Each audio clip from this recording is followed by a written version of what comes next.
Hello, everybody. Donna Legault, career coach.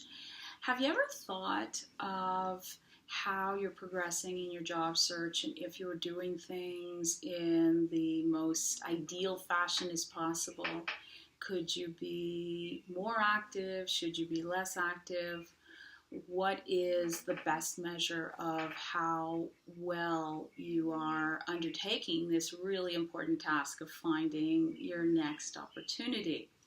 Well, I have an analogy for you, and hopefully it can paint a picture of what a great job search could look like.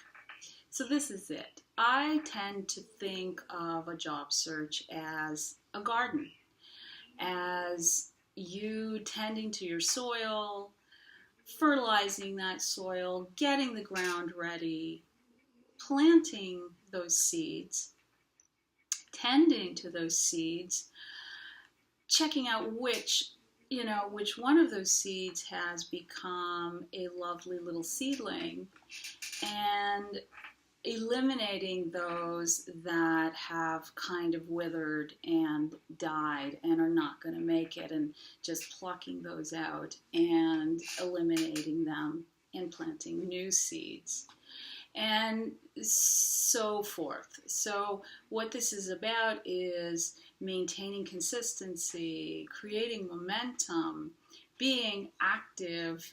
There's always something to do in a garden, right? There's weeding, there's watering, there's planting new little seeds. And so there's just always something that you could be doing. So if you were sitting back saying to yourself, well, I've done everything, there's really nothing for me to do at this point, I would question whether or not you've planted a large enough garden.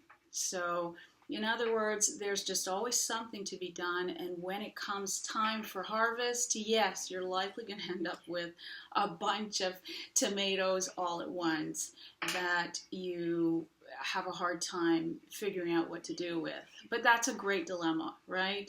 If you end up with a couple of opportunities to choose from because you have planted that many seeds that have eventually come to produce some lovely plants, well, good on you. It's the best tactic, and I'd encourage you to tend to that garden, go back frequently and make sure everything is being done that can be done. And believe me, that's a sign of a great job search when you are especially busy taking care of each one of those opportunities and moving back and forth from one to the other in their different stages. Then you are eventually going to get to the point where you're going to have some great results. Trust me, hard work does pay off.